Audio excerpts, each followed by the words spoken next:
Hello, hypothetical audience. I'm JJNW'S Ghost, and welcome to Hazy Cosmic Jive. Today is Friday, March 25th, which means it's Kirby Day. Forgotten Land is out right now, baby. I pre-ordered my copy, and I'm so excited for it to arrive. But even if it were here right now, I'd still be doing this recording before playing the game, because you, that's right, I'm talking to you. You mean that much to me, hypothetical audience. Now, two important dates took place in this last week. March 19th and March 22nd. March 19th was Winter Wrap-Up Day. But I completely forgot and didn't watch the episode or sing the song. March 22nd marks the 1-year anniversary of me buying Cold Steel 2. I remember that specifically because I received a bonus at the end of every quarter on the 22nd, and I had used that bonus money to buy the game. I think I remember specifically having a conversation with Clay. I was like, like I just got a bonus, I'm gonna do some other stuff with it, like pay my credit card, pay my loan. But I want to, buy something. I feel like I should get a new game. What should I do? And he's like, hey, you played Cold Steel 1, you really liked it. You should get Cold Steel 2. And I remember just kind of sitting there for a second, just staring at him. And then I ran to my PlayStation and just bought it.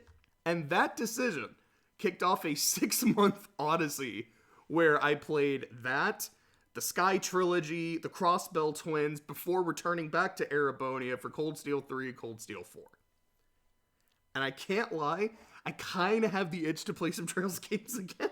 Because, man, I loved them. Even the ones that I have problems with and are lower on my tier list, I still really like. And at the very least, I feel like the one I want to replay the most is Cold Steel 1. Since it was my first Trails game, and I wasn't really sure what to expect, from the writing, from the gameplay. Now that I've seen the rest of the series, and particularly seen where the Cold Steel, what do you call 4 parts of a series? Is that a quadrilogy? I think I've also heard it called a cycle, because I know Inheritance, it's like Aragon shit. That's called the Inheritance cycle. I don't know if that's because it actually has a cyclical endings. I never finished it. Or not, but quadrilogy, I guess. Since I know where that goes, really interested to not play the whole thing from scratch, but at least replay Cold Steel 1. I guess just kind of see how it holds up now that I'm familiar with the series as a whole. Now, last week, I talked about the fortune that I had, and how the fortune centered around productivity.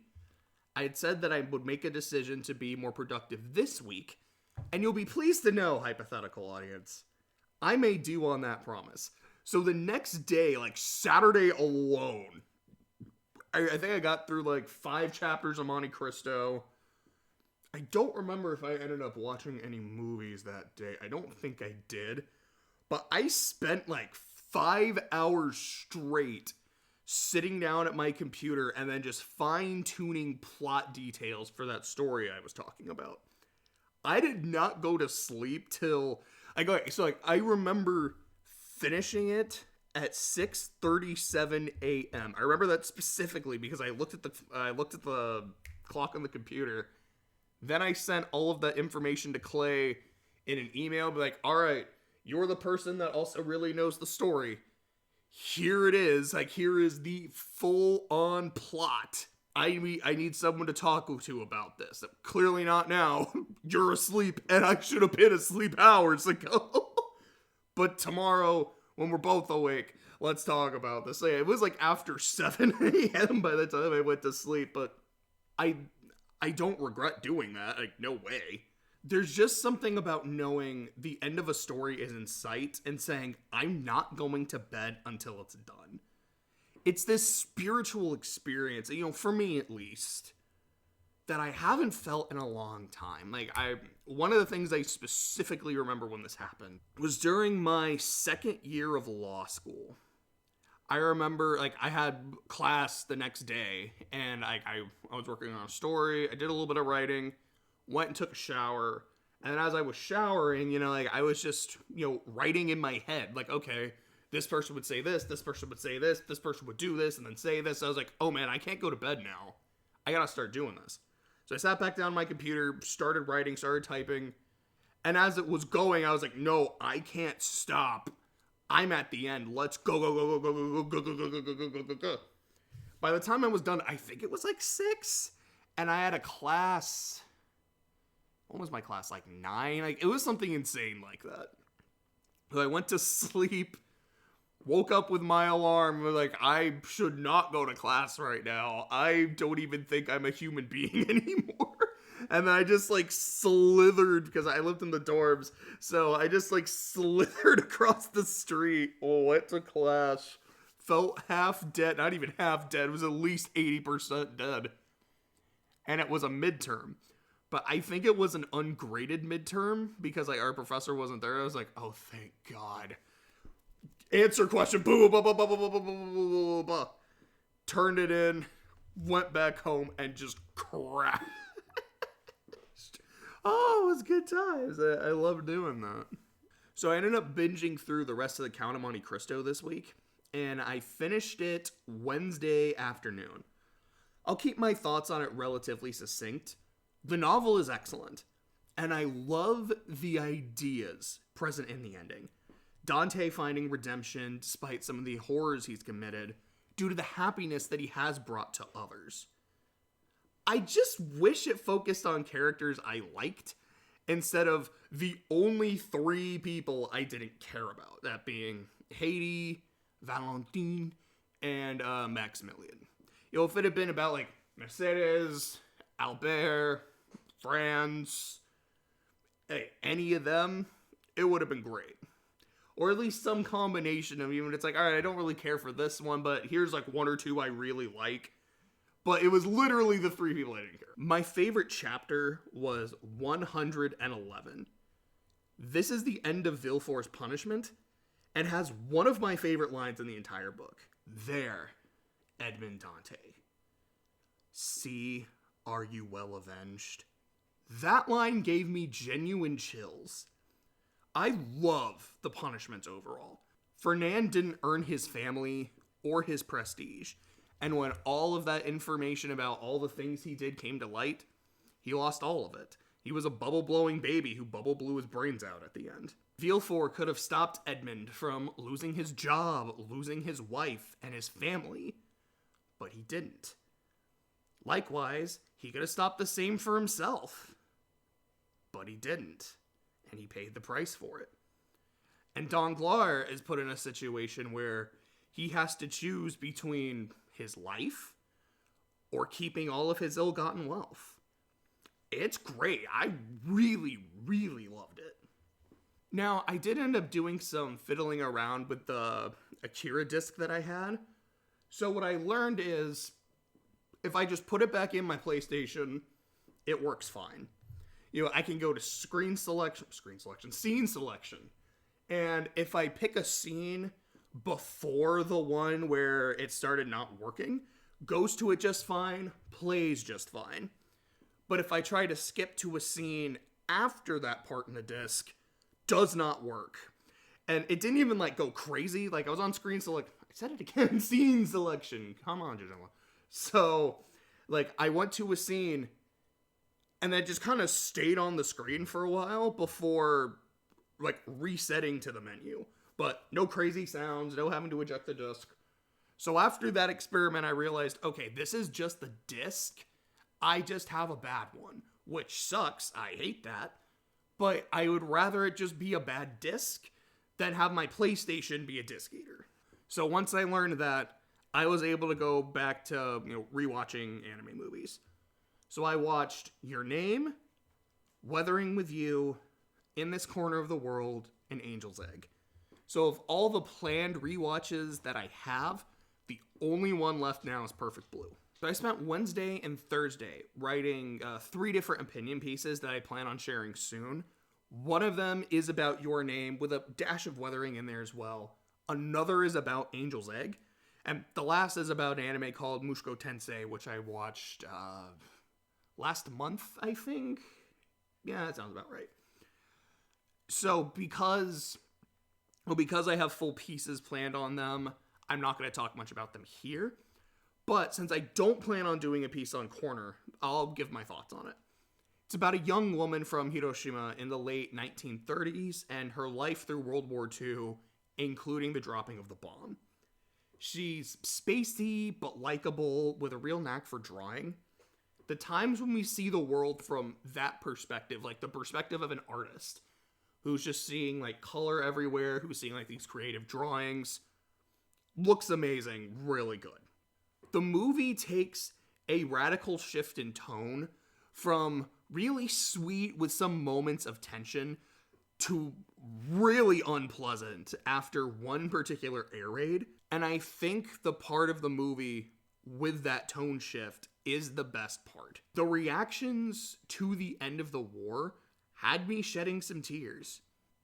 I do think the pacing can be off at times, but the movie is still enjoyable. I know there's an extended edition, which is the longest animated movie ever, and I'm really interested in watching it sometime.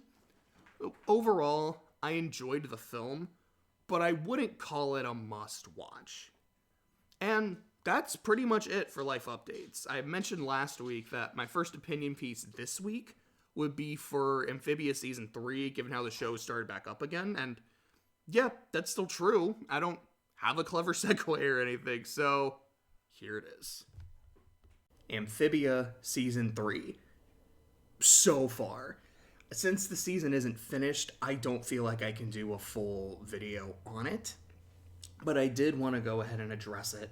Yes, I am caught up. Yes, I am loving the third season. So the basic plot of Season 3, Anne and the Planters have returned back to Earth, and King Andreas is trying to kill them. He sends a robot after them that they've battled in a few of the episodes. The robot was destroyed, so then he ended up sending a drone during the Christmas episode and ended up possessing a giant Santa. The Christmas episode's great. Oh my gosh. I'm sorry, I really enjoyed that episode. It does have some nice Christmassy vibes to it. Like Rebecca Sugar wrote like Christmas song for it that I enjoyed. You have Anne just wanting to do something really nice for her mom, and a few of the characters that have been introduced in this season help out. So you get kind of the warm fuzziness that you should get from a Christmas episode, but it's also amphibious, so you have a giant possessed robot Santa trying to murder them while yelling, ho, ho, ho. Other things to discuss. So there's a human character that's trying to hunt them. He is referred to as Mr. X. I'm just going to refer to him as RuPaul because that's who he is. I just saw the character model. I'm like, I think that's RuPaul. And then it's like, I heard him talk. I was like, yeah, I think this is still just RuPaul. It felt so weird. Don't get me wrong, nothing against RuPaul or anything, but I was like, this feels like an odd choice, but at the same time, this character is great, and he's giving a great performance, so I'm all on the RuPaul Amphibia train. We do get to meet Anne's parents. I don't remember their names. I'm sure they've probably been said, but I just think of them as Anne's mom and Anne's dad. They're both just really wonderful people. What I like about them is they have this realistic mix of being happy that their daughter is back, concerned and a little frustrated about the fact that she was gone in the first place. And while they're willing to accept the Planters, they're still kind of hesitant about it. Hey, you were gone for, I think it's 7 months is what they said. You've been gone for all this time. And now there's just these 3 frog people that we don't know. They don't know us. They don't know what our world is like. Forgive us for being kind of skeptical about it. But at the same time, they still treat them very well. And there's a line that Anne's dad says, because, after a couple episodes, Hop Hop's like, we're freeloaders! Oh no! Because they talk about how, they had a cousin that was living with them for a while that was freeloading, and they eventually kicked him out because they hated him. And so the Planter's like, we don't want to be that cousin to the Boom Choys. what, like, we need to make sure that we're contributing. You know, if we can't get jobs, we need help around the house, we need help with errands. And, you know, the whole comedy of errors happens with trying to get the cat to the vet. And by the end of the episode, you know, Mr. Boonchoy helps them out. You know, he's taking them home. Hop Hop's like, man, I'm sorry that we're freeloading. You must really be annoyed of us at this time. And he just stops and like, please don't misunderstand what our relationship here is, Hop Pop. You took in my daughter, asked for nothing in return, and looked after her for 7 months. You don't owe me or my family anything. I loved that moment. It was so heartwarming. It's like, this is why I love her family. Like I said, there's that realistic sense of, this is a little weird, and we don't really know how to react to it, and it's kind of why our daughter went missing, so, But also understanding, these people helped our daughter. They're part of her family now, which means they're part of our family. And while it might be a while before we fully, like, click with them, we're still gonna do what we can to help out. And that continues later, because there's an episode, like, because at first Anne's like, X-nay on the robot trying to kill us, because, you know, my family's already freaked out enough. I don't want to freak them out any more than they have to be. And 2, if they know all the crazy stuff that's going on, they might not take you guys in. But then there's an episode where she's like, okay, I need to tell you, but before she can, Robot comes in, and, you know, you get this whole chase scene and everything, where the parents help beat the robot. From that point onwards, the Boonchoys are in. Like, I think it's literally the next episode, or Mrs. Boonchoy's like, hey, you know, is there gonna be another robot we can fight? You know, like, I'm ready to, you know, I'm ready to do something, yeah. And it's just really endearing. I really like these two. You know, just kind of some of the, like, one-off or kind of two-off side characters have been fine. The human version of Hot Pop. Okay, that was just a great episode. That was really funny. But, like, that was fun. The 2 girls of, like, the engineering robotics channel, the doctor, I think it's Dr. Jan. I've been enjoying them. So for me, the standout moment of the season, aside from Mr. Boonchoy saying, you know, you don't owe us anything, or just the entirety of the Christmas special, it's the episode Olivia and Union. And if you've seen the episode, you know why. So first off, you know, it is the 2 of them with Andreas, but realizing, you know, like, this guy's nuts. We don't want to work with him anymore. We don't feel comfortable with what he is doing to Amphibia and his plans for the rest of the world. So they break Marcy out of her Dragon Ball Z rejuvenation thing, and she's fine, you know, a bit woozy, clearly not at 100%, but she is alive. They end up getting trapped in this, like, hallucination machine, and it creates, it created, like, Olivia's mother, who's like, you have failed your job to protect Amphibia, you're letting this madman loose, and I think she turns into, like, this giant monster. And Union is encountered, she gets beset by grubhogs, which terrify her, and they end up forming this giant monster that chases her. And Marcy is, well, she's just in high school. And then I think it's Anne and Sasha are, like, basically bullying her, and then they fuse together to make Venus Stoice, and they start messing with her. And eventually, you know, they're able to get out of the hallucinations. And then Andreas confronts them, and he's like, alright, so first off, I'm not stupid. I can tell that you guys are trying to betray me. Now you're not going to get that chance. Second of all, Marcy, homie. So, I'm sorry about the fact that I stabbed you, and I'm really sorry about what I'm going to do next, because it's worse. So the scene when Marcy gets stabbed, what makes it not as disturbing, at least to me. I think partially is I knew it was coming, I was ready for it. The second thing, I think, is the sound. Like, when she gets stabbed, she doesn't scream. She's not freaking out. She has that look on her face like, what, like something bad just happened. Pans down, you see the sword through her, and then, she, starts crying and, utters her, quote, last words, but not really because she's alive.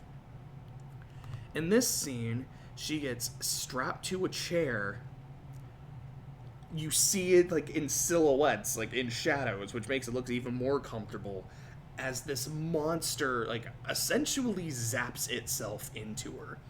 And just the sound that she makes, it's so unsettling. Everything about it is so unsettling. The fact that you don't really see what happened, the scream she lets out as it's happening. This actually freaked me out watching it, man. Also, because I didn't know it was going to happen.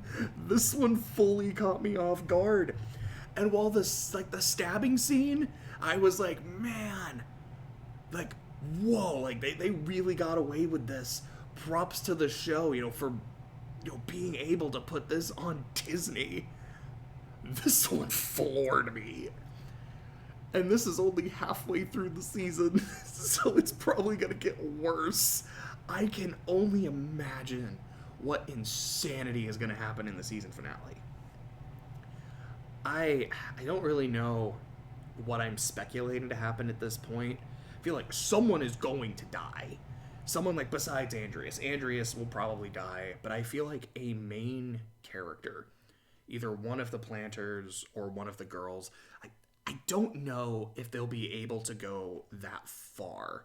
Not that I don't think the show, like, has the guts to do it, but it really comes down to, what will Disney actually let them do? Clearly, they have some leeway. But I don't know if Disney would full on let them kill Anne, Sasha, or Marcy. But Hot Pop, I've got a bad feeling about Hot Pop, man. I hate to say it. I really do, because he is still my favorite character. But I feel like Hot Pop would probably die in the finale. But as far as I am aware, the show is still on hiatus. I don't know when it's coming back, but when it does, you can be absolutely sure that I'm going to watch it. And we're back, hypothetical audience. Now, since I just talked about Amphibia, I'll go a little out of order this week and talk about show updates first. Unfortunately, I ended up missing the vast majority of Survivor this week. All I was able to watch were the last few minutes of Tribal Council. I just had some bank stuff I had to take care of that took way longer than I needed it to. And unfortunately, I ended up missing the show. Now, according to what I've read on Twitter and Reddit, I missed a really great episode, which makes me even more mad. But unfortunately, since I didn't watch it, and even what I saw, like, was fun, but I don't really have the full context of it, so I can't really say much. What I did watch was the new episode of Amphibia, Escape to Amphibia. My biggest problem with this episode was I had been humming the opening theme to the show for like a week or two straight, and this was an episode that did not play the opening. It was like, come on, man. Come on. I've been waiting for this. Like, you couldn't even give me that. But aside from that, man, it was great to be back. We had Rogue One parodies, a comedic reenactment of Marcy getting stabbed, because of course this show would do that. I love Anne's conflict in this episode. I need to return to Amphibia and stop Andreas. But if I do that, I'm leaving my home behind again. I'm leaving my parents behind. And I've only just gotten back and was able to see them. I'm not ready to say goodbye to them just yet. And given just how great her parents are, I don't blame her. Like, I've said it before. I love the Boonchoys. And yeah, in this episode, they're great. They're like, oh, the planters got kidnapped by federal agents. That's a big part of the plot, is RuPaul kidnaps them and, wants to figure out, like, where they're from, what their plan is to take over the world, etc., etc. And their episode is funny as hell. Like, there's great jokes everywhere. But then Anne's mom is like, okay, let's go. And then she just starts, like, driving the car, doing all these maneuvers. Like, Mom, how'd you learn to drive like that? Like, I've been in Bangkok during rush hour. Like, this is nothing. Like, that's great. And like I was saying earlier in my season 3 piece, I love how supportive they are. Like, okay, we understand that you have some real genuine things you need to take care of. We're going to do everything we can to help you, to help them, even if that means you going back, because we trust you and we trust them to look after you. It's really good, and this was a great return episode. Moving on to sports, my bracket is busted AF. So I lost Michigan last night, so 3 of my final 4 are gone. I still have Duke as the champion, so maybe I'll end up getting something right. But at this point, I'm going all in on St. Peter. Just let's go Peacocks. Let us have the ultimate Cinderella story. I don't think a 15 has ever made it to the Elite 8. I could be wrong. Because I think ORU only got to the Sweet 16. Dunk City only got to the Sweet 16. Peacocks are in the Sweet 16. I think they're playing Purdue tonight. No disrespect to Purdue. Like Drew Brees, one of my favorite athletes of all time, went to Purdue. No, different sport. But like that, no disrespect to Purdue. I hope they lose because I just want the Peacocks to just spread their wings and chaos everywhere. Now, free agency wasn't as wild as it was last week, but there are still some notable moves to bring up. So once again, I was right, because last week I said, I'm pretty sure Matt Ryan is going to find his way to Indy, and that is exactly what happened. Now, I know I did pick the Bills last week to, win the whole thing, and I also said, like, yeah, but you know what? It's never too early to be making Super Bowl picks. But that being said, damn, this Colts team looks scary. You've got a solid defense, good offensive line, good running back, and a good QB. And it's basically what we've been saying about the Colts for the last 2 years. Like, yeah, Rivers is kind of in decline at the end of his rope, but he's still a good player, and you're giving him a lot of talent.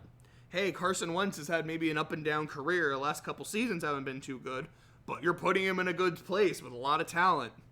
Same thing with Matt Ryan. So, fool me once, shame on you. Fool me twice, shame on me. Maybe I'm about to get shamed, but I do think this is a playoff team. So the Falcons didn't replace Ryan with Baker Mayfield like I expected. So I have to admit, I don't think I said that on the podcast last week, but I did send a tweet about it. It's like, I think Matt Ryan's going to Indy, and then I think I said Baker's going to go to Atlanta. That does not seem like it's happening, and so I will admit my L's when I make them.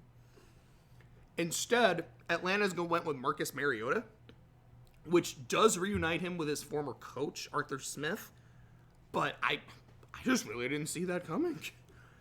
I don't know then, like, is he their starter? I guess, because aside from that, I think it's Josh Rosen. So unless they're like, all right, well, we're going to give Rosen a chance, we're just going to see what happens, I don't know. So it sounds like Baker is then probably going to either Seattle or Carolina. Like I said last week, I'm rooting for him to have that Blaze of Glory season rather than the spectacular flameout. But if he ends up in Carolina, division rival, don't want to see do well, sorry cousin. I hope he doesn't end up in Carolina. I feel like I can root for him just fine if he ends up in Seattle. If he ends up in, like, Tennessee, I can root for him no problem. Gonna be real torn if he goes to Carolina, so please, football gods, don't put him in Carolina. And staying in the division, my Saints have re-signed Jameis Winston like I hoped we would. He showed real promise last year, and it seems like the locker room loves him. I hope we're able to draft a receiver or two, especially like to pair with Michael Thomas, because him coming back is huge. I am so excited to see Mike play football again, man. That honestly just gets me really stoked. Now, the Bengals have been shoring up their O-line, which is great because that's what cost them the Super Bowl. Burrow had no time to throw at all in that second half. Chase, on that fourth down play, Chase had Ramsey beat, but it didn't matter because Aaron Donald was just manhandling Joe Burrow after manhandling the people blocking him on the O-line. It's hard to go back to a Super Bowl unless you're Brady and Belichick. So I'm not betting on the Bengals, but good for them for identifying their biggest holes and then doing things to address it. That sounds like a really obvious thing that every organization should do, but it doesn't always happen. So I feel like the Bengals are definitely going in the right direction. I mean, clearly they just went to a Super Bowl. But like them doing stuff like this as an organization makes me think this may not have been like really fluky. I don't think they're going back this year, but I feel like this is going to be a team that's really in contention for the next few years, barring any like catastrophic injuries and, really not trying to speak that into existence. I don't want to see anyone get injured.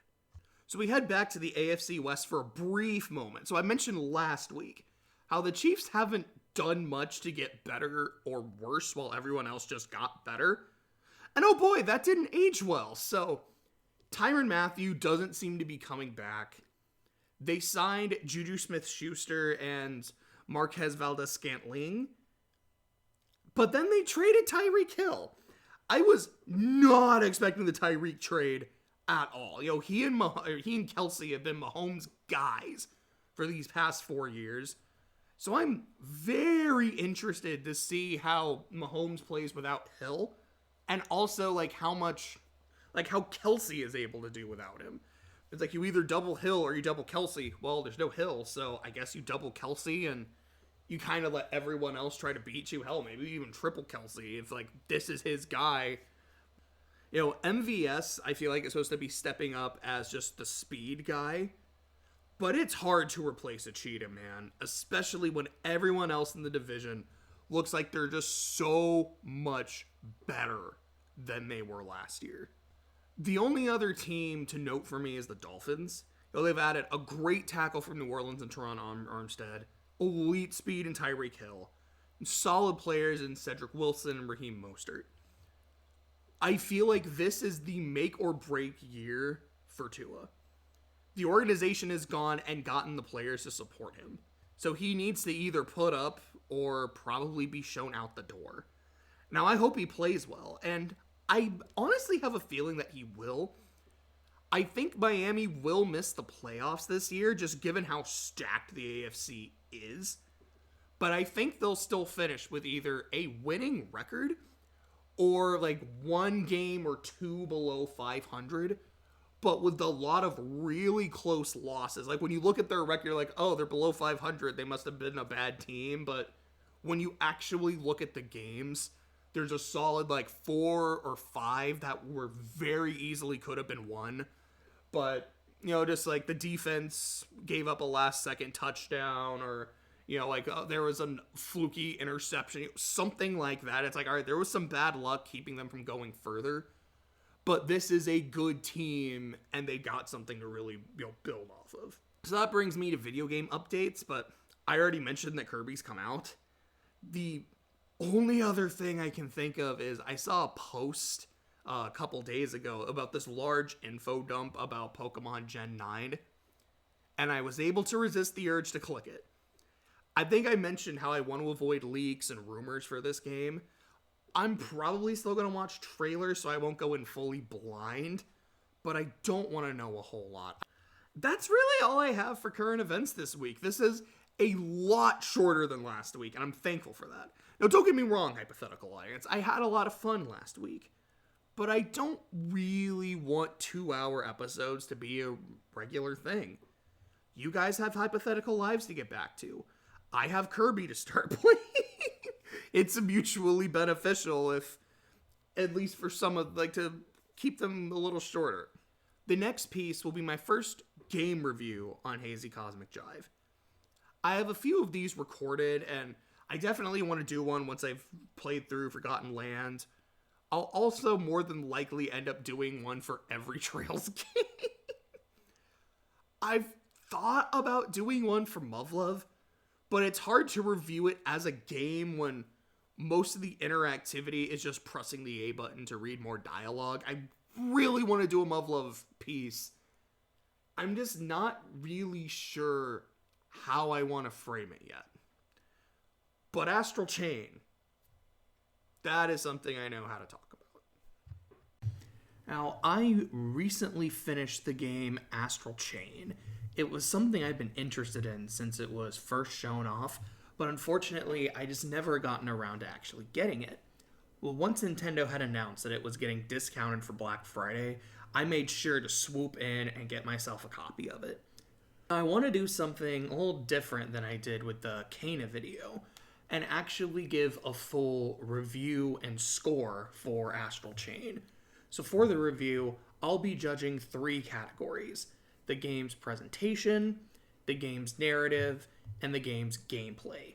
I'll be awarding up to 5 points per each category for a maximum score of 15 instead of being out of 10.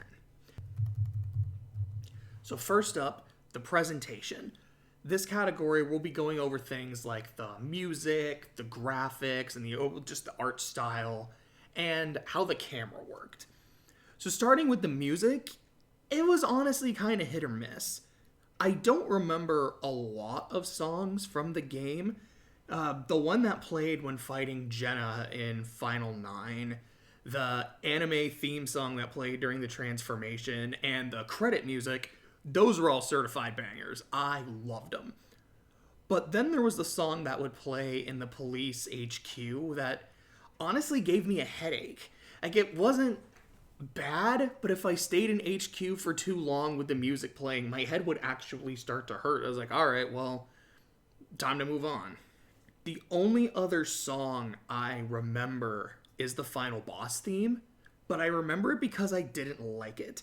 You know, it had the Latin choir going on in the background, chanting something, which is honestly not something I usually get into with songs. One Winged Angel, of course, being the one exception to that. But it's just not a style I particularly care for. I hated the final boss theme so much that I just muted my TV and started playing my own music. And funnily enough, that was the run where I beat the boss. So, quick shout out to the real final boss themes of Astral Chain. Smells Like Teen Spirit by Nirvana, Massive Attack from Halo, I believe it's from Halo Reach, and of course, Just a Friend by Biz Markie. And yes, I did finish the final boss of Astral Chain while just belting out, You got what I need. But you say he's just a friend. But you say he's just a friend. Oh, it was good times. So next up, the graphics and the art style. I liked it. The cell shading on the characters gave the game a kind of pseudo comic book look that I thought was really cool. I would have enjoyed it more if it was something they had fully embraced. You know, if they had like different panels going on and such, kind of like how Persona 5 does it. But I also understand it's probably not what they were going for, and it was just something I kind of took out of it. So I can't really give them any shade for not embracing something they probably weren't even trying to do in the first place. As for the character designs, I really don't have much to say.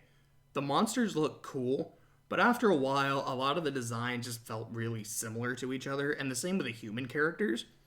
I started noticing NPCs would look exactly the same as my player character, which was a little distracting. I do like the Legion designs, with the exceptions of the Sword and the Arrow Legion, because they didn't really look that different to me. And because of that, they didn't really stand out. But then you got the Axe Legion, which has the giant axe.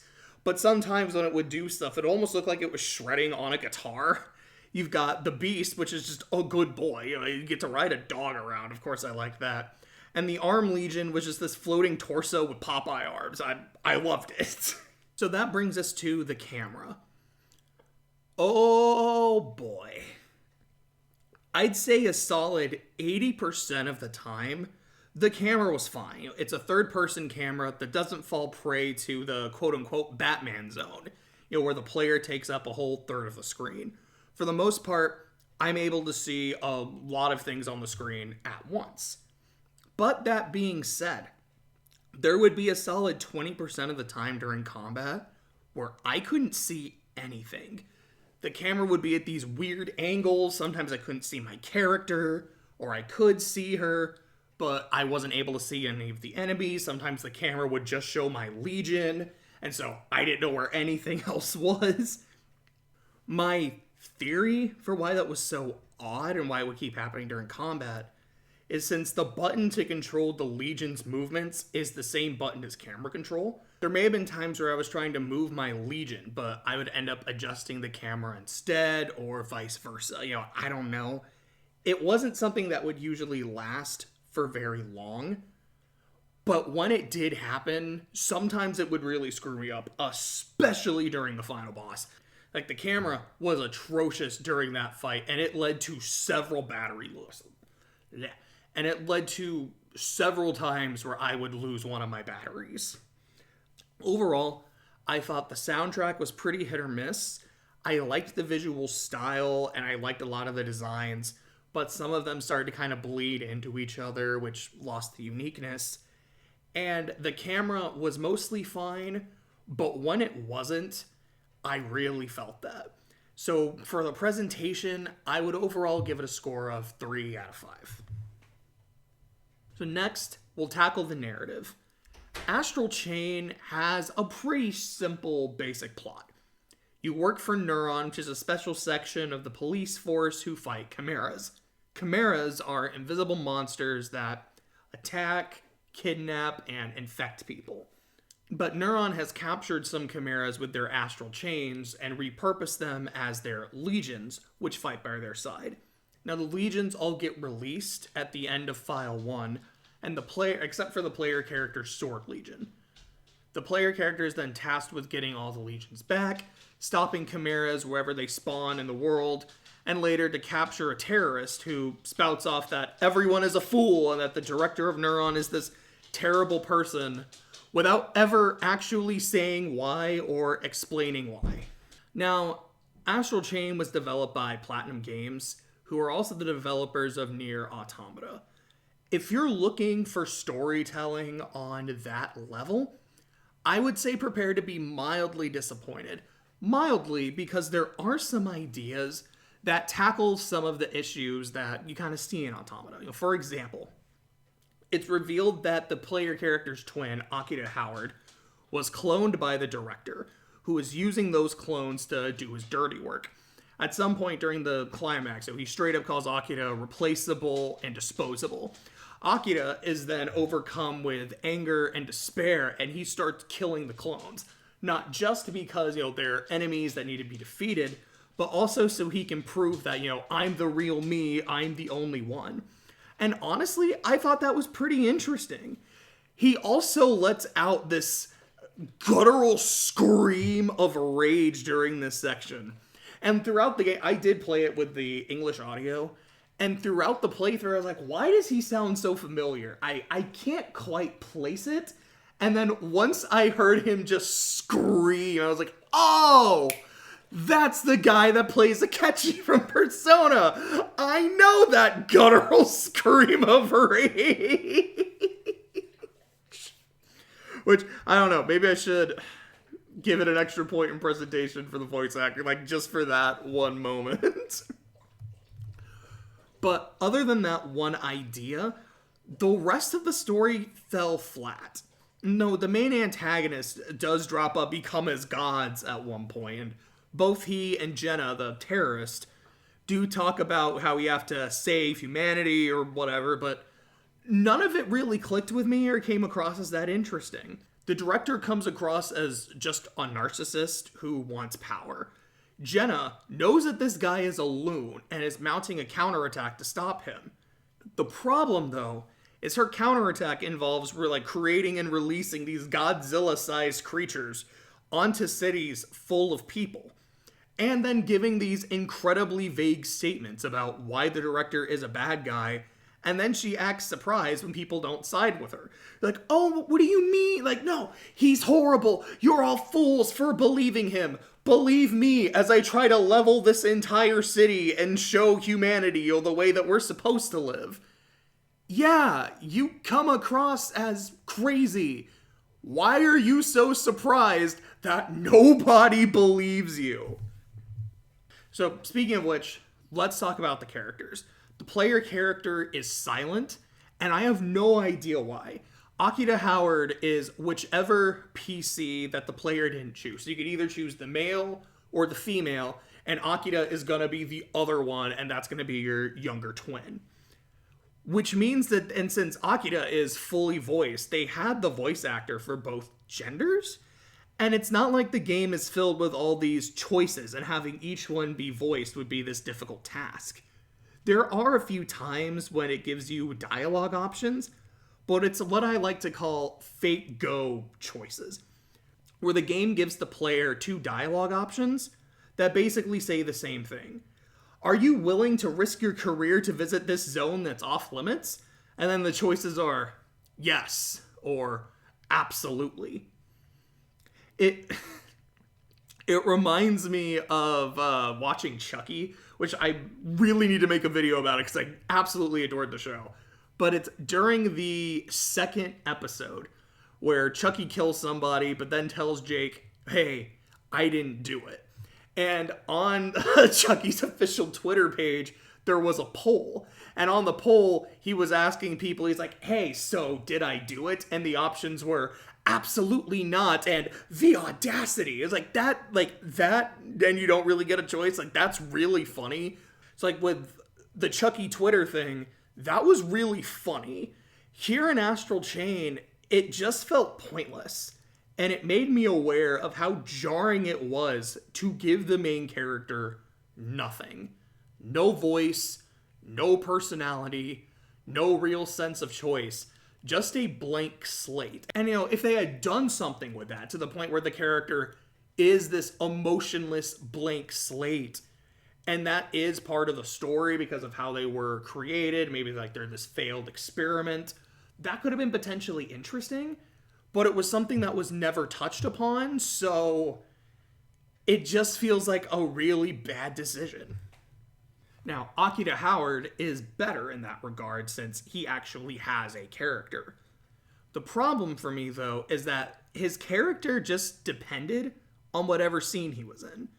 He's either a supportive brother, a man who is coping with several losses and lashing out, someone going on a power trip with his massive ego, or some combination of all three.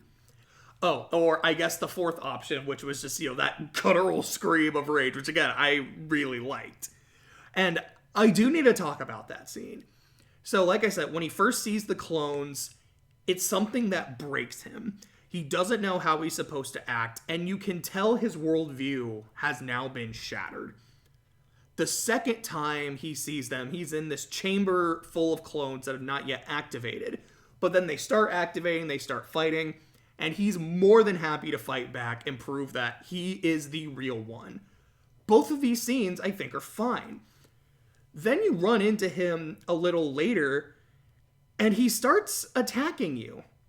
Now, does he do that because he thinks you're a clone too? No, he doesn't say anything like that. He still acknowledges, you're my sister. Is he doing it because he wants to prove that he's the best and, you've been stealing the spotlight from him? Oh, maybe. Like, he talks about how he's the real one, and so he killed all the other clones, and that the player character can't stop him.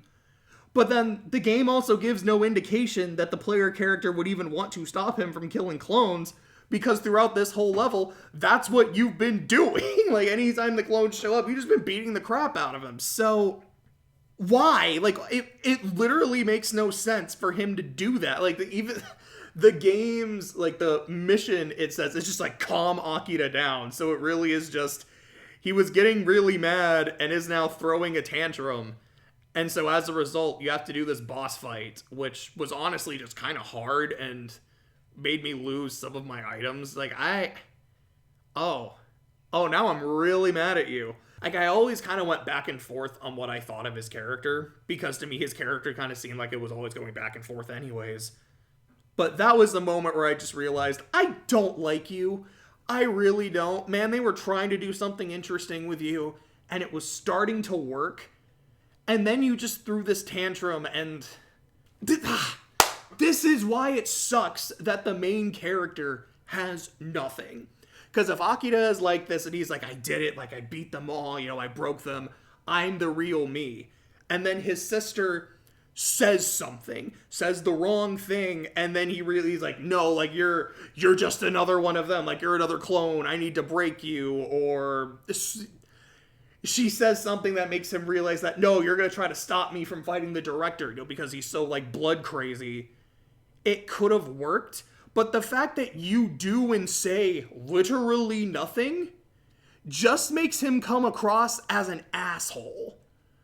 And I just don't like him. Most of the side characters aren't much better. Captain Morgan, the twins' father, is presumably killed at the start of the game, and he's gone for the rest of it. Now, maybe he comes back in the epilogue chapter. I have yet to play it, because honestly, I don't feel that interested in playing it. But maybe he's back in that. I don't know. But in the main game, he's gone for the rest of it.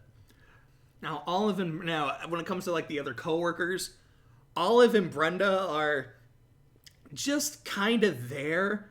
Hal is trying his best to be helpful, but a lot of the times he does just come across as annoying, because he'll be giving the player hints about what to do, which is nice, but it's stuff that I already know and have figured out, so it's like one of my personal pet peeves is when I understand something, know how something works, and then someone starts telling me how it works or explaining it to me as if I don't already know. Like, that is guaranteed 1000% to get on my nerves, and that's literally what Hal is. Then you get to Alicia and Jin. So Alicia had a thing for the captain, and the other was his subordinate, who, now that the captain is gone, has to look after the rest of their team.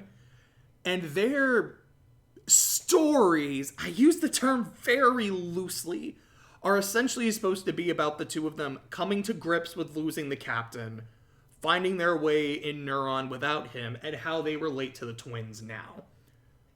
But the two of them just disappear from the story about halfway through and never come back. And it genuinely feels like a wasted opportunity. Especially given the climax where PC, Akira, and Olive and Brenda are helping too. They go to fight the director. They storm his compound. It would have made sense if Alicia and Jin were there and it added something to their characters, but overall, it just doesn't happen, and they feel like a wasted opportunity. But I did say that most of the side characters weren't much better than the PC and Akira. There are 3 that I really liked. The first is Carlos. So he's another officer that you'll see out in the field every now and then, and you can help him with his missions where he's tailing some nefarious group. Carlos takes his job very seriously, which is something to be admired, but the overtop way that he speaks is hilarious, and it's honestly just really endearing. I genuinely enjoyed finding him and just wanted to help him out. Second is Kyle. Kyle is a gang leader that shows up in File 6. He has this really cool design. I loved his voice. His boss fight was one of the most fun parts of the game. Now, I understand why he wasn't used more in the game, just for the story purposes, but I would not have complained if I saw more of him. And then, there's her. Marie Wentz is perfection. First off, she's a cutie. Already off to a great start. But then, she's also a cat person, and dead ass broke the law to take care of a stray. Every cat that my family has adopted, so there's Bahamut, who you've probably seen in a couple videos. Then there's, what are their names? Oliver and Archie, which are the twins. Then there's Axl Rose. There's another cat that lives outside that we feed. That's little girl. Tabby, the cat that we had for like 16 years. That's like 6. So I'm used to adopting strays and looking after them. And the fact that she wanted to do the same thing and, like I said, actually broke the law to be able to do that is something that really endeared me. And I do have to give points to Akira, because Akira also helped out with that. Not a completely unsalvageable character, just one I ultimately ended up not liking. But back to Marie, best character in the game. The other major thing that she does is she spends a good chunk of her workday dressing up as Lappy, the police officer's mascot, which is this giant dog with a vest and a hat. Why? Just because it would make people happy. You know, she wants to see people smile and thought this would be something that would work. And she's so endearing with this that it does actually work.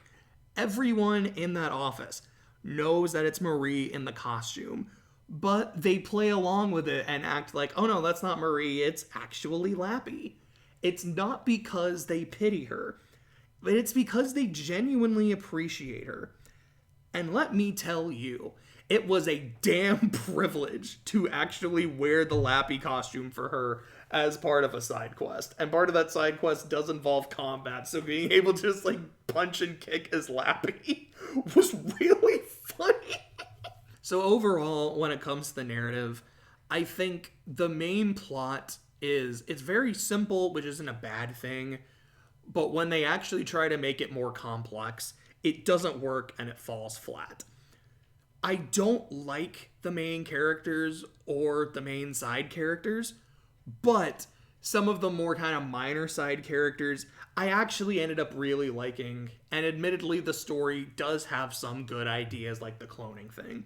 So overall, for narrative, I can't go any higher than a 2.5. Finally, we move on to the gameplay.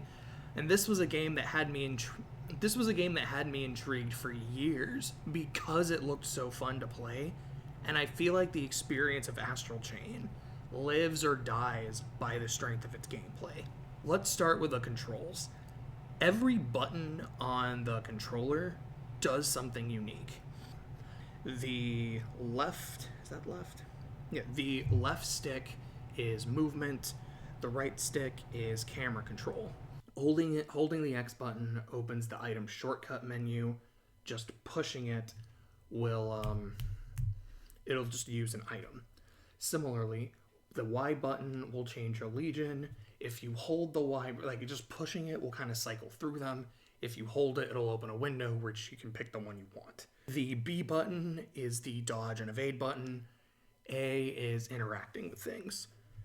On the D-pad, the up and down buttons will cycle through the available weapons. Left on the D-pad opens the detective notebook. Right on the D-pad opens the camera. Now the triggers and bumpers, the ZL button is the button that will summon your legion and will call your legion to you. The ZR button is the attack button. L will enter a unique mode depending on which legion you are currently using, and the R button will dismiss your legion. And the plus button will activate the player's iris, which I don't remember quite what that stands for, but it's essentially like a scanner. It lets you scan enemies, it'll let you kind of see where, like how far something is from your map. You can scan people and get information about them. And the minus button activates your main menu. And in addition to all of that, some of the buttons need to be used in tandem with each other to achieve like different things. For example, holding the Legion button and the camera stick will allow you to actually move your Legion around. And holding the Legion button and then pushing either X or Y will activate different skills that you equip to your Legion. Now, all these controls, they are a bit overwhelming at first, given that there's just so many things here, but I did get used to it. But it still wasn't without its problems.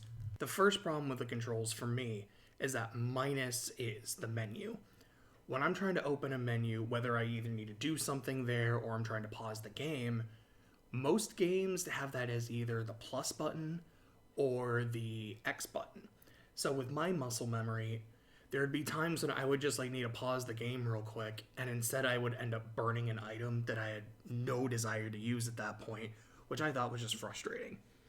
There are times when the menu button felt really unresponsive, like I would need to get an item out really quickly, but all of the items in my shortcuts were used up. And I would be like mashing the button and nothing would happen, and then I would just start getting comboed. I kind of had a similar issue when I was trying to run, so the way that works, so like I said, the left stick is movement, pushing the left stick is crouch, pushing the left stick while moving is running. But sometimes, like, my character would just start running. I would not let go of the button, but they would slow down. Like, there's a walking speed, a running speed, and, like, a light jog, which if there was a stamina meter, that would make sense, but there is no stamina meter. And when you're just on patrol, like, doing random side quests, that's a little annoying, but it's not a problem. But in the middle of a fight where you're actively running because like there's projectiles coming at you and you're trying to dodge all of them, and then your character goes from booking it to just, I'm gonna just kind of take a nice light jog, that's horrible. Like there are several times that I was getting hit by stuff that I should not have been getting hit by because she just slowed her pace down, and I don't know why. I also hate that opening the menu dismisses your Legion. So if you're using your Legion for something like the Axe Legion's barrier, or you're riding the Arm Legion to get through some hazards, and then you need to pause your game, use an item, or check the map, when you get back to the game, your Legion is just gone. Another problem I had with the controls is the D-pad. I cannot tell you how many times I was cycling for my weapons, only for my case notes to randomly appear, and it's not just the fact that they appear, but it doesn't pause the game when they show up so you can look through them. So I will be in the middle of a fight, cycling through my weapons. Oh no, I guess I accidentally hit the, left part of the D-pad. So then this big old thing comes up in the Batman zone, so now there's a third of my screen I can't see. It's so frustrating. I don't know why it's not just part of the minus menu, but no, it's something that can easily be activated during combat, does not pause combat, and if it accidentally ends up coming up, there's a whole third of the screen that's taken up, and now you're also kind of out of it, like, oh no, this is what just happened, why is this here, I was trying to do something else, now I can't see what's happening. Oh, it is a fustercluck. And speaking of which, let's move on to combat. Starting with the player character. Her weapon is an X-Baton, which has the ability to cycle between 3 different phases. A regular police baton for your light attacks, an automatic pistol for ranged attacks, and a gladius for heavy attacks. You start with the first 2, and then you get the third one during an upgrade in like the first or second file really quickly. I was hoping there was going to be a lot more weapons that you would get as the X-Baton got more upgrades, but there wasn't anything besides the gladius. That's not a huge disappointment, but I was just hoping for maybe a little bit more. Now, I wish there were more weapons, because with how quickly you get the gladius, it made me think that there were going to be a lot more, and so you could really customize how you wanted your character to play. Like, if you upgraded enough, your pistol becomes a shotgun, or your baton or the gladius becomes a full-on sword or something. I thought that would have been a lot of fun. Unfortunately, they didn't end up doing that, but I'm not going to take a whole lot of points off for that. Also, of the 3 weapons, gun was by far my favorite. Just the different animations were fun, and I honestly just really liked being at a distance, you shoot, shoot, shoot, shoot, shoot. Okay, now I can kind of do a combo ender, and then just jumping up in the air. It was definitely a lot of fun. But the biggest issue I have with the PC during combat is that you can be smacking the heck out of an enemy, and they don't seem to stagger. Now, I understand the need for revenge value. in an action game. You don't want an enemy to be comboed endlessly so that there ends up being no challenge. They do have to have a point where they say, you're not hitting me anymore, you're not staggering me anymore, and kind of start fighting back. The problem is, I feel like that would frequently happen. Like, I would hit someone like twice with the regular baton, and then in the middle, and then you would actually, like, I would watch them. Like, I'm like, all right, hit, and they would not seem to stagger at all. And so while I'm in the animation of the third attack, I would just get hit. And it was so annoying because your character also gets stunned way too easily. So here I am, thinking I'm in the middle of a combo doing something, and the next thing I know, I'm a sitting duck for, I don't know, like 10, 15 seconds, which felt like a really long time, especially if you're in gank fights. In gank fights, you are constantly getting interrupted in the middle of your attacks. You're almost in this perpetual state of just being stunned. Gank fights when you're fighting human characters, because when you're fighting chimeras, it didn't feel like that much of a problem. But whenever you fight a group of humans, especially like the Akira clones at the end of the game, they would not stagger. And because there's so many of them, like, I would do 2 hits, get interrupted, and then while I'm stunned, like 5 different people would start beating the crap out of me. It wasn't super hard, because like I wasn't dying, but it was annoying, and it was getting really unfun to play. Now, aside from the player character, the other major part of combat is your Legion. You can control your Legion's movements along with the player characters. You also give them different skills and abilities that either activate passively during combat or that you specifically will activate. Now, you can also use the chain that you use to connect to your Legion, and you can wrap that around enemies. And when that happens, they get stunned for a bit, and then you can just start wailing on them. Or another thing is, while your Legion is moving, you can have them yank on the chain and pull you over to them. This has a couple different ways this can work. One is in the platforming segments, because you don't have a jump button. That is essentially your jump button. 2, it can help you, like, if your Legion is beating up on an enemy, you want to get close to it, you can do that. Or if you're kind of getting beat up by enemies, the Legion can pull you away from them, and any enemy in between you and your Legion will just also kind of get bopped on the way, which is just kind of fun. And you get 5 Legions over the course of the game. You get the Sword Legion, which is a melee fighter. You can use it to also go into this stance where you can cut through obstacles or tethered enemies. And what I mean by that is there will be times when an enemy will be connected to another enemy, and it will be invincible.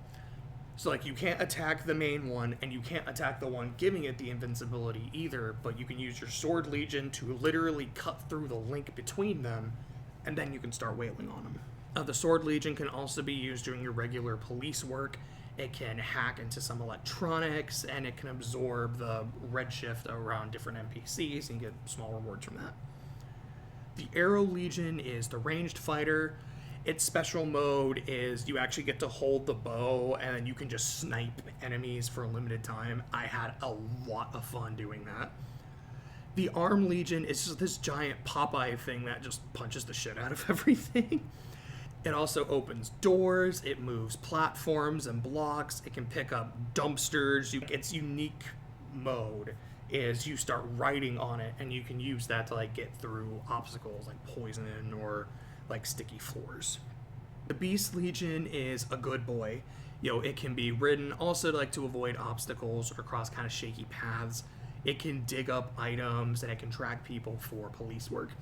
Unfortunately, I didn't use this one a whole lot during combat, mostly because I like its unique mode where you're just riding it, but you're not doing a lot of damage when you're doing that. It's mostly just for defense, and well, for defense, I could just use the Axe Legion. So, finally, the Axe Legion. It has a barrier around it. And so, you can just kind of hide inside the barrier for a bit and protect yourself from damage. On top of that, it also has a giant axe it swings around if you want to be Unga Bunga. And its use in puzzles is it can, stab things like these blocks with the axe, and then it blows that up, and then, it opens another path. Now, this idea of the legions, this is specifically what made me want to play the game, and I can honestly say it didn't disappoint.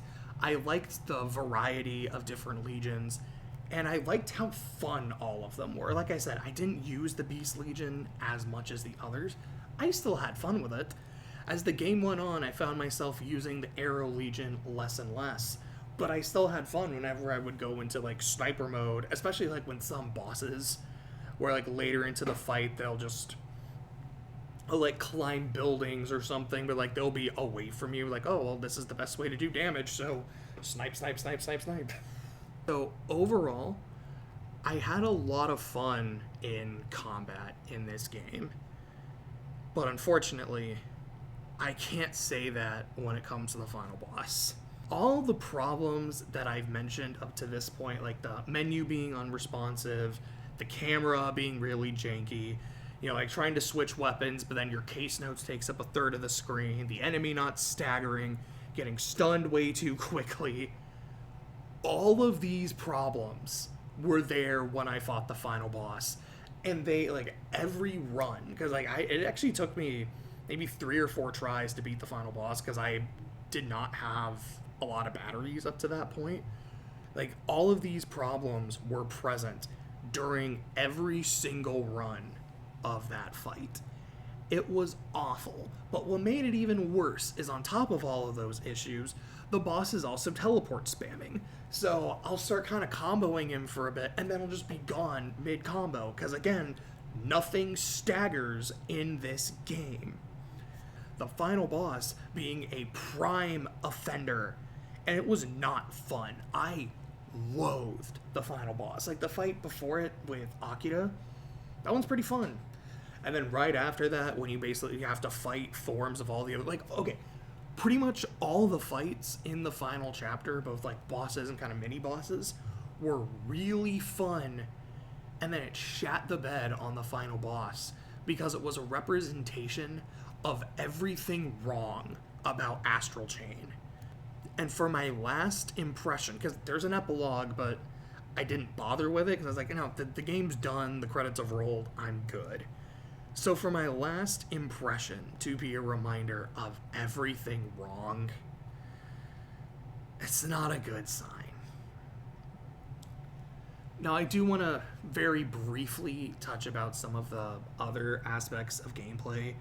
Like I said, there is platforming segments, there's little bits of puzzle solving, there's the police work that you do, like when you talk to different people, and someone will be like, hey, I need you to do a quick quest for me.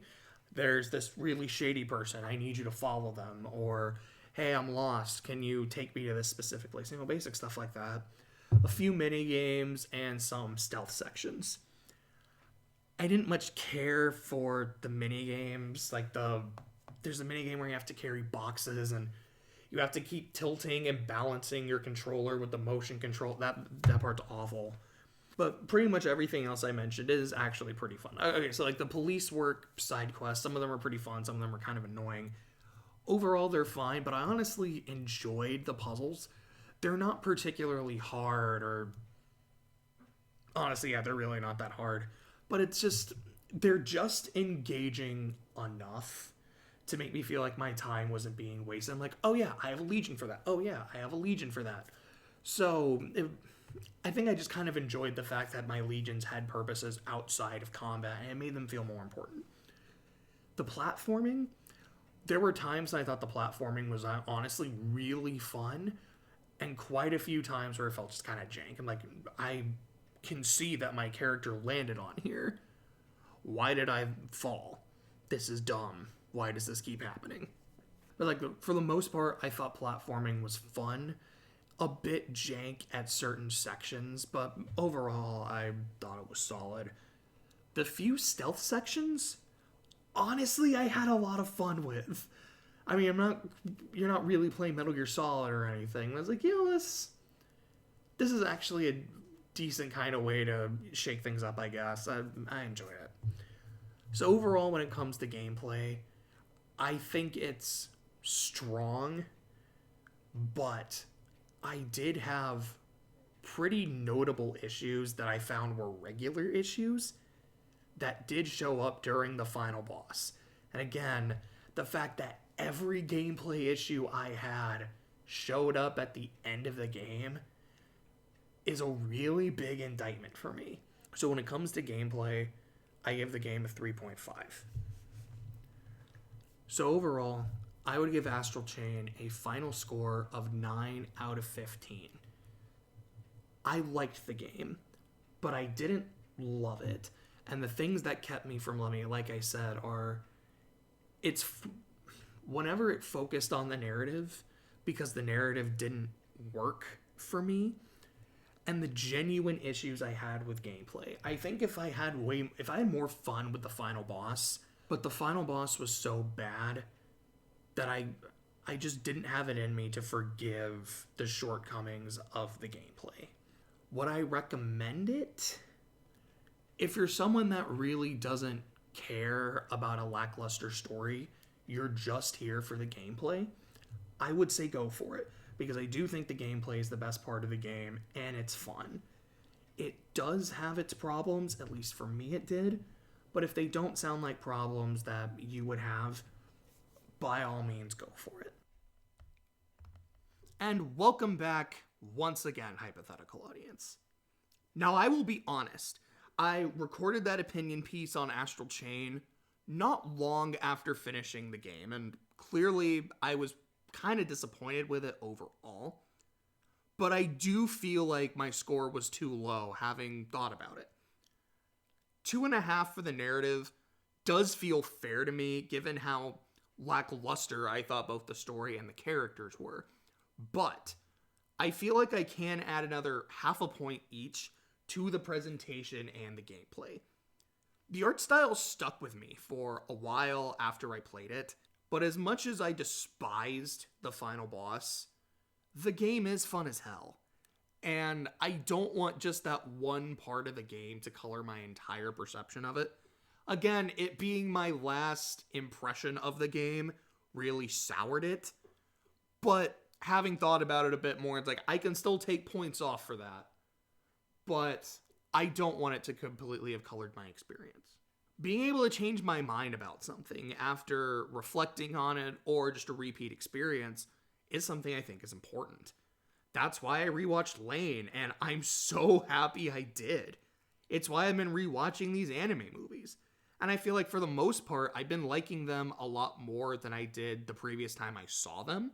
Or at the very least, I found something new to appreciate or connect to.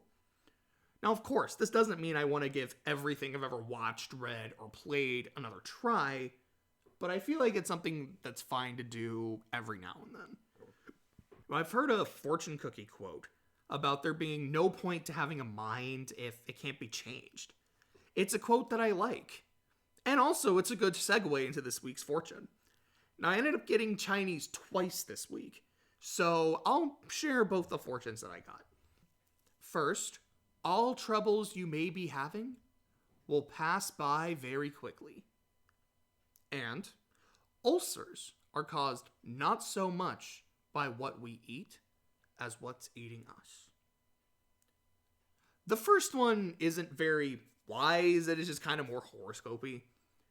But I like the second one. I don't think it's too bad. I feel like it's about stress and how letting our problems and doubt eat away at us is dangerous. And it's more healthy if we can't always control the thoughts in our head, but we can try to control what we linger on. And also we can control if we go through it alone or if, we talk to people about it. We are humans. We are a social animal. We're not supposed to suffer alone. But if you'll indulge me, hypothetical audience, I also want to share a little bit of wisdom from the ending of the Count of Monte Cristo. This is the end of a letter that the Count wrote, which are essentially his last words in the story. Live then and be happy, beloved children of my heart. And never forget that until the day God will deign to reveal the future to all man, all human wisdom is contained in these two words: wait and hope. And whilst those words ruminate with you, hypothetical audience, I'll say goodbye for the week. Hey, this was really fun. We hope you liked it too. Seems like it's just begun when suddenly we're through. Goodbye, goodbye, good friends, goodbye. But now it's time to go. But hey, I say, well, that's okay, 'cause we'll see you very soon, I know. Very soon, I know. Goodbye, goodbye, good friends, goodbye. And tomorrow, just like today, the moon, the bear, and the big blue house will be waiting for you to come and play. To come and play. To come and play. Bye now.